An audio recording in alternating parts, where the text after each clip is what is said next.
Todos acharam? Mantenha aberta. Versículo 24.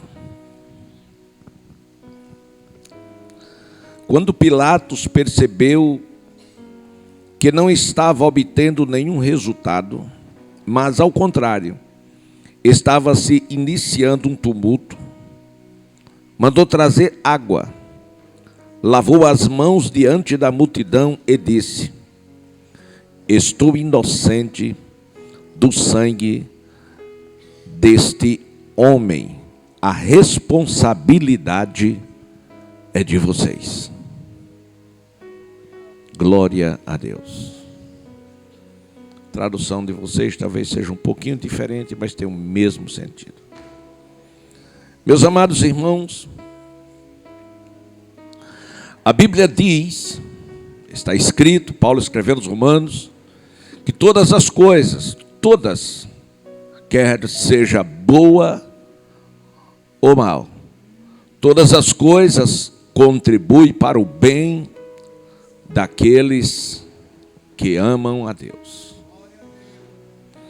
E o fato de amarmos a Deus e estarmos perto de Deus não nos isenta do sofrimento, da dor, da luta, das decepções na estrada da vida, de forma alguma.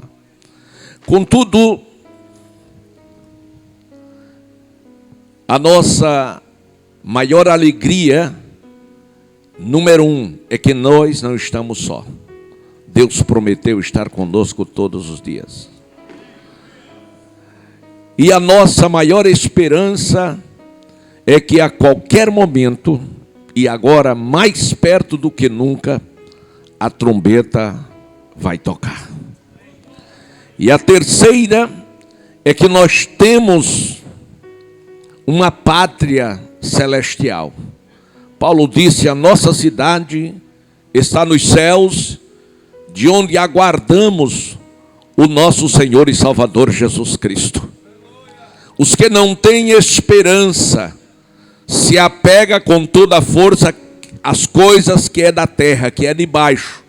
Mas os que têm esperança apegam-se às coisas que são de cima. Temos aqui, meus amados irmãos, o governador Pôncio Pilatos, que estava na responsabilidade de julgar a Jesus Cristo. Louvado seja o nome do Senhor. E naquele dia de julgamento, era costume se soltar um preso. E o governador, ele tinha a autoridade, ele tinha o poder de determinar quem ele queria soltar. Glória a Jesus. E estava naquele momento, Senhor, para ser julgado, e estava um criminoso ladrão por nome Barrabás. Quando Pilatos saiu para o julgamento, a mulher de Pilatos o chamou e disse: tenha muito cuidado com o que você vai fazer. Ela sabia que o poder estava nas mãos dele. Por quê? Porque eu tive um sonho. Ela não soube dizer que era uma revelação, porque ela não conhecia ao Senhor.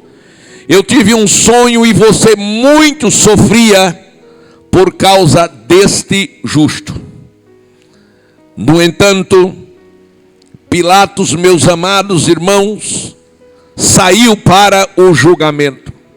Glória a Deus.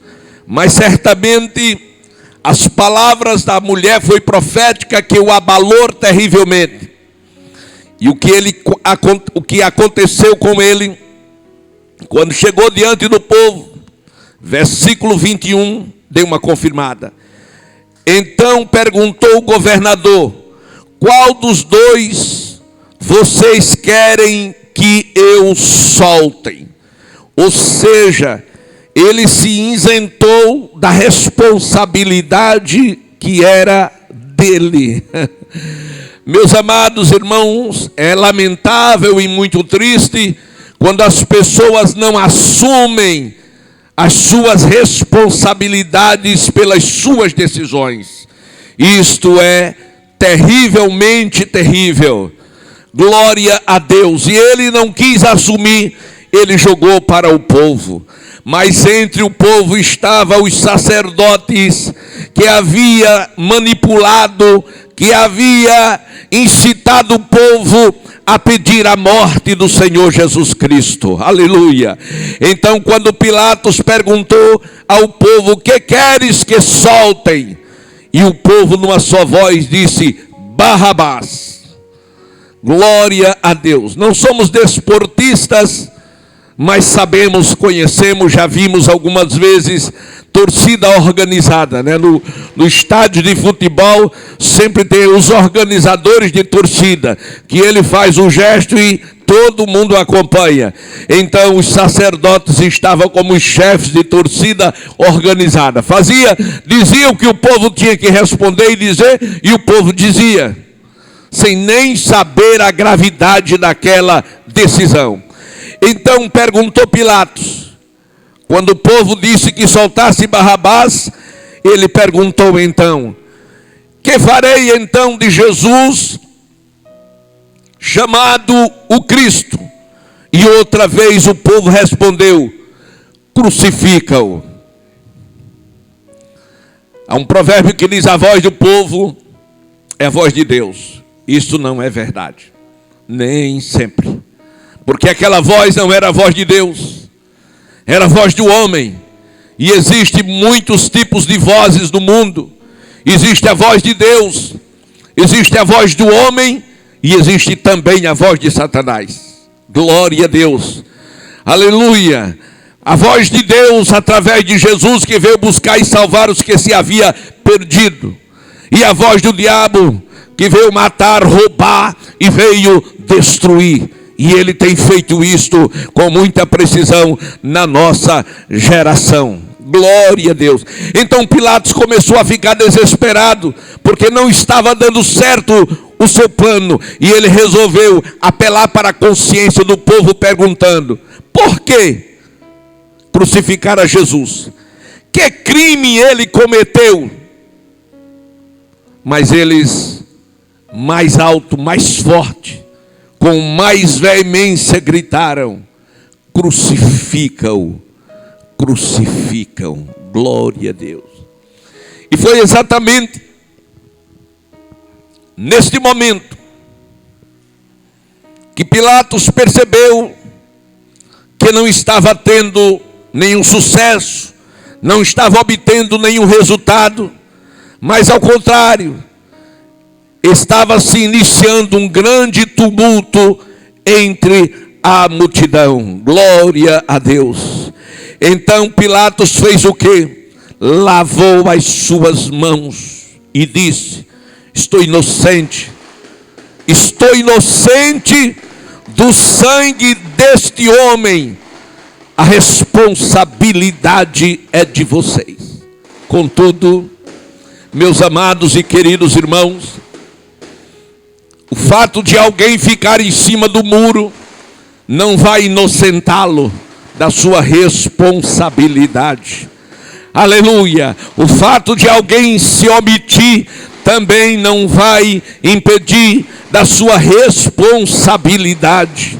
Ainda que todas as águas do mundo fossem derramadas sobre as mãos de Pilatos, jamais limparia as suas mãos daquele crime pelo qual ele foi diretamente o responsável.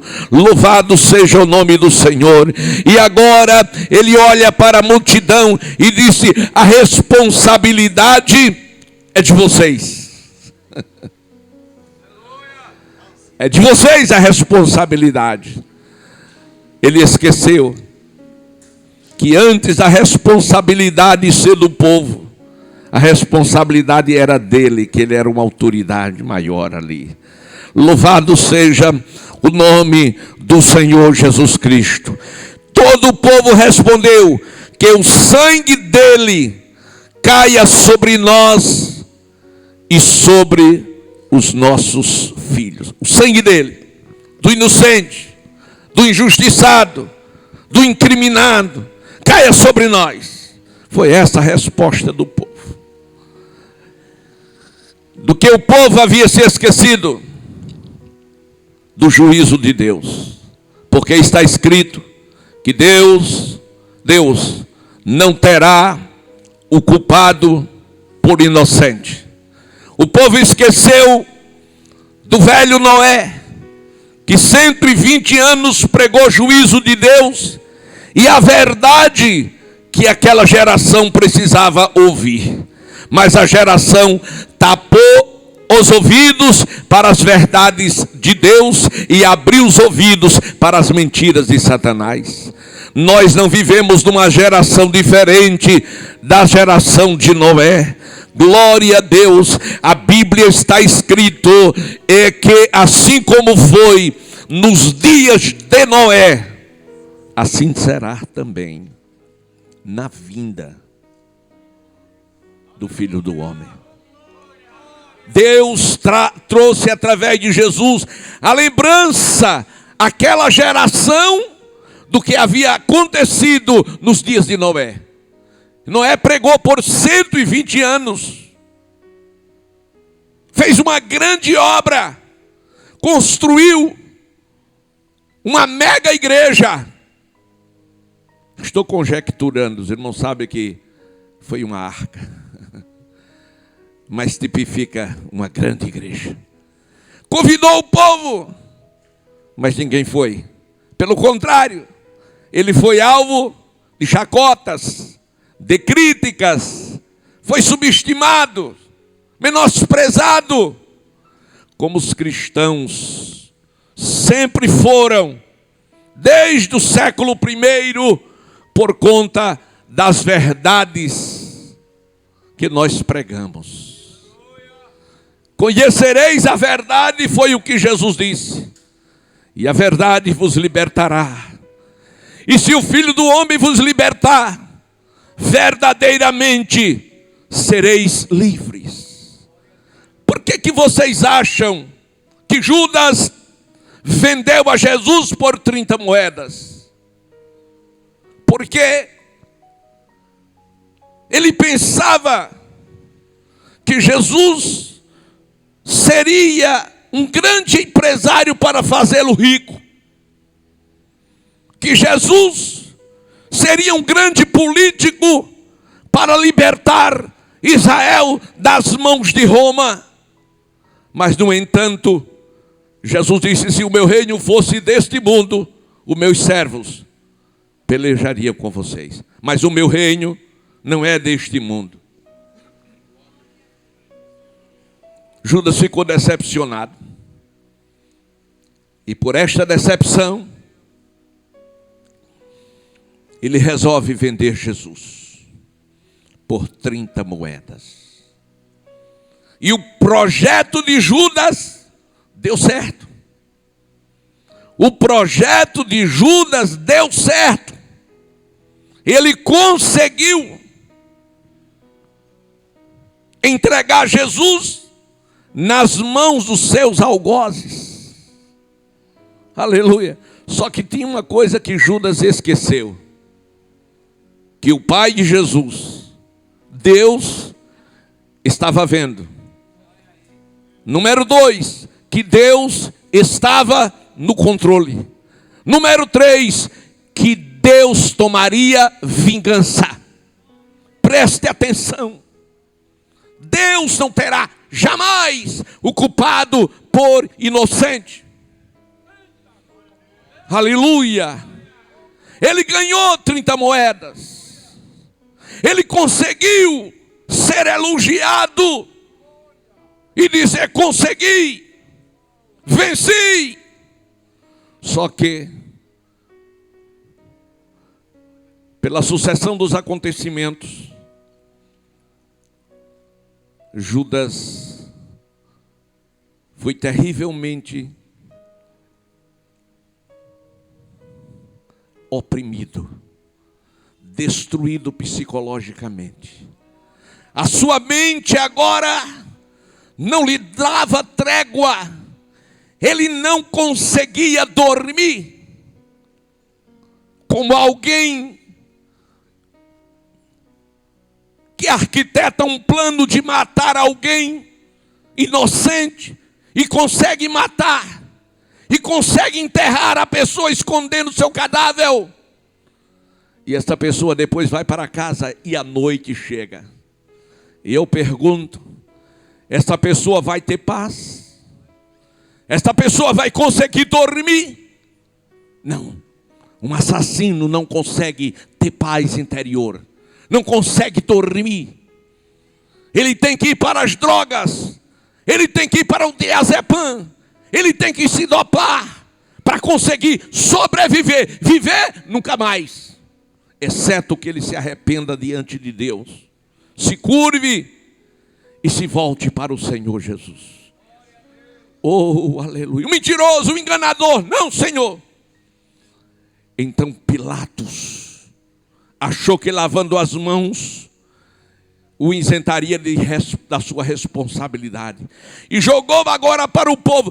E o povo, incauto, sem entendimento, disse: caia sobre nós e sobre os nossos filhos o sangue desse inocente. Não sabia ele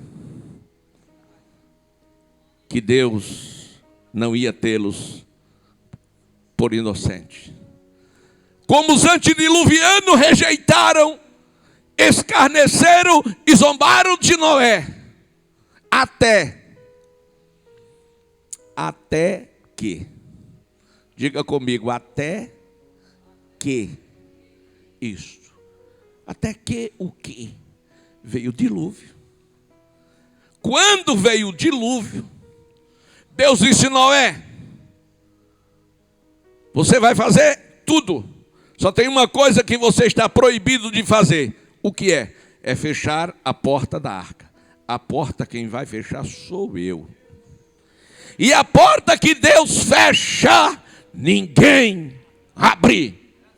Você está entendendo, meu amigo?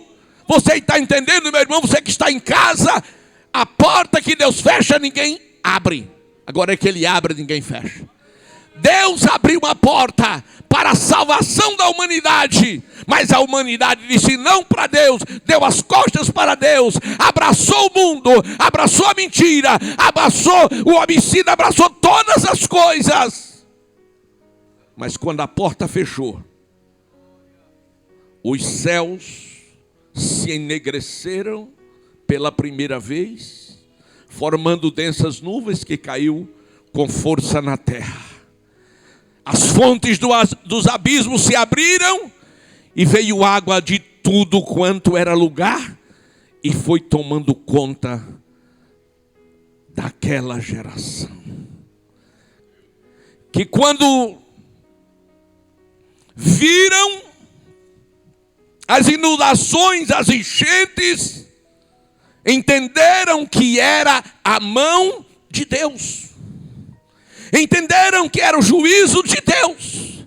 E eles lembraram da mensagem que o velho Noé havia pregado. Um dia, você também na sua geração, na minha geração, vai lembrar desta mensagem. Quando o juízo de Deus bater na tua porta, para a prestação de contas, porque haverá sim um dia de prestação de contas. A geração de Noé não acreditou. E a sua geração e a minha geração, será que acredita? Seguramente a maioria não. Na arca só entrou Noé, esposa, dois filhos, 4, 2 noras, 3 e 3, 8 pessoas que entraram na arca. Apenas 8. Porque Deus não se deixa levar pelas emoções de forma alguma. O diabo coloca na mente do homem: Deus não vai fazer isto porque Ele é amor. Ele não vai colocar tanta gente no inferno porque Deus é amor. Deixa eu te dizer uma coisa. Deus, na verdade, não coloca ninguém no inferno. Quem leva o homem para o inferno é os seus próprios pecados, é os seus próprios erros, são as suas próprias decisões. Aleluia! Agora, Deus não seria justo se Ele pegasse alguém que renunciou ao mundo, o pecado e a carne e colocasse no céu, e pegasse outro que abraçou o mundo, o pecado e a carne e colocasse no céu também. O justo ia dizer: então não valeu a pena eu ter crucificado a carne com as paixões, eu ter deixado tudo, eu devia ter vivido a vida, tudo que me oferecia. Não, o céu, diga o céu, para entrar lá tem um preço. O de Jesus, Ele pagou. A nossa salvação, ninguém precisa pagar preço para ser salvo. Ele no Calvário já pagou. Agora nós precisamos crucificar a carne. Aleluia. O nosso preço é a renúncia de tudo quanto nos tentar tirar do centro da vontade de Deus. O povo disse: caia sobre nós. Então Pilatos soltou a Barrabás. Escute, versículo 28. Olhe na sua Bíblia. Então Pilatos soltou Barrabás e mandou açoitar a Jesus. E depois mandou matá-lo. Morte de cruz. Preste atenção. A decisão daquele povo foi: solta Barrabás, mata Jesus. Qual seria hoje a sua decisão? Soltar Barrabás? Açoitar a Jesus para matá-lo? Até a morte. Nós temos aí, para concluir, nós temos aí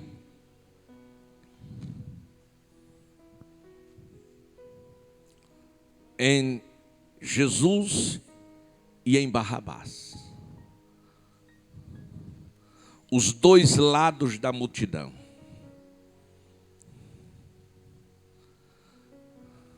Aleluia. Jesus estava no meio.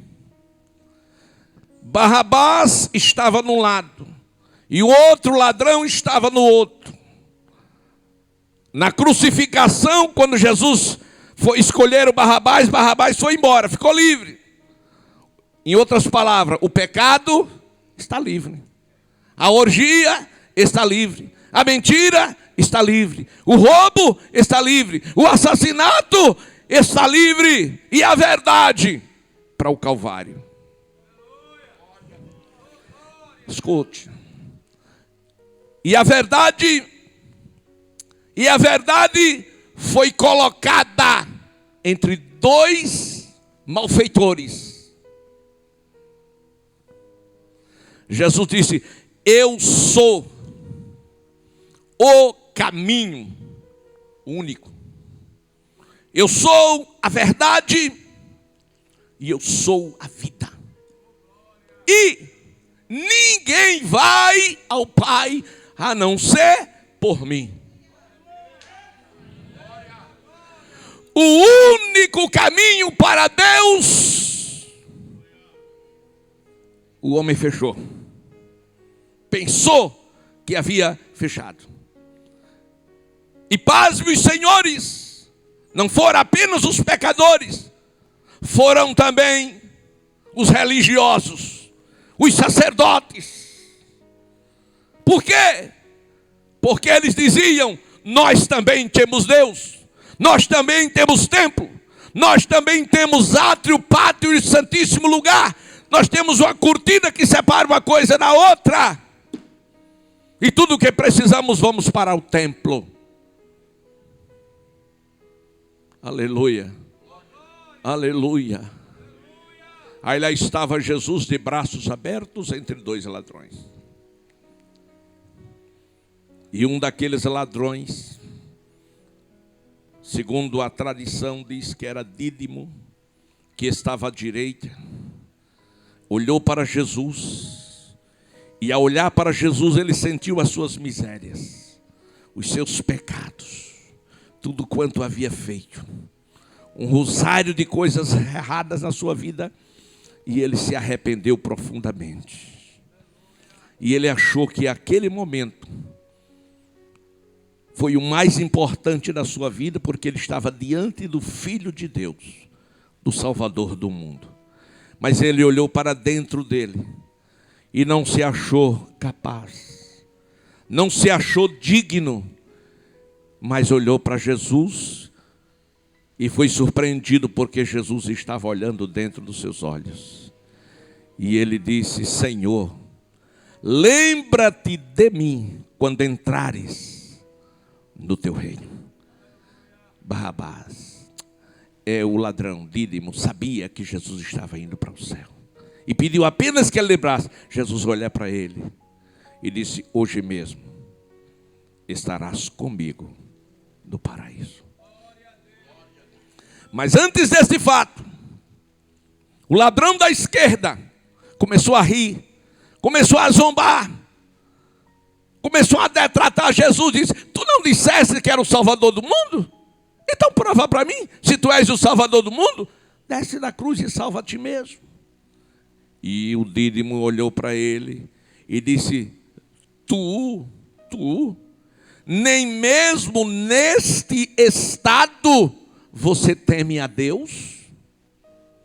Tem pessoas assim, que nem no estado de miserabilidade teme a Deus, zomba de Deus, ri de Deus. Aleluia. E na sequência foi o que eu acabei de falar. E quando o Senhor Jesus disse: hoje estarás comigo no paraíso, ele garantiu a Dídimo a salvação de Deus, o direito de entrar na cidade santa pelas portas. A multidão que zombava e ria, Jesus sobre ela não imputou juízo. Pelo contrário, ele olha para cima e disse: Pai, perdoa-lhes, porque eles não sabem o que fazem. Glória a Deus. E agora disse: está consumado, está pago o preço pela salvação do mundo. E quando ele disse: em tuas mãos eu rendo o meu espírito, o véu do templo rasgou de alto a baixo. E agora o homem não precisava mais de um intermediário. O homem agora não precisava mais de um intercessor, nem uma medianeira.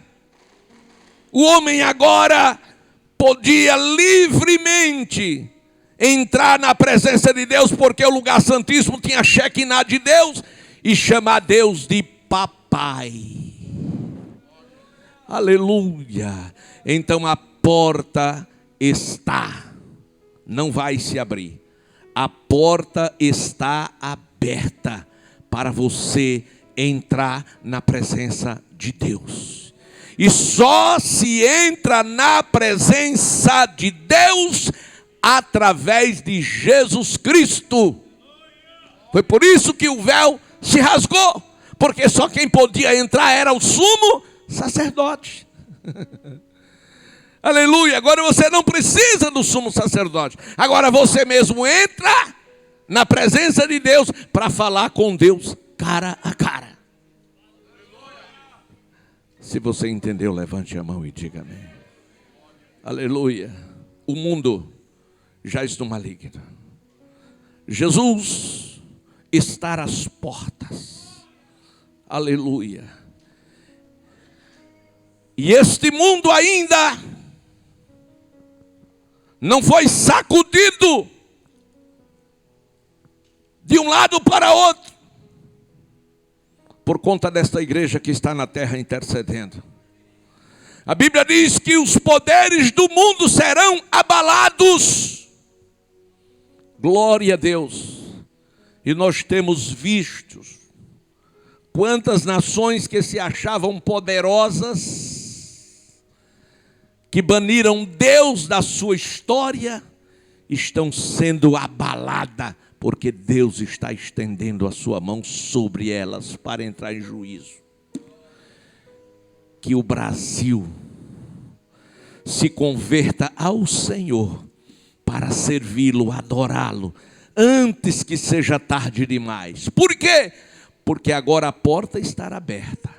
Quando essa porta fechar, a igreja ouvirá o som da última trombeta e subirá aos céus ao encontro do Senhor Jesus Cristo para estar para sempre com Ele. E a terra ficará um caos. A terra ficará sem Deus, governada pelos sistemas humanos diabólicos. Que Deus nos ajude e tenha misericórdia de nós. Vamos nos colocar de pé. E se tiver alguém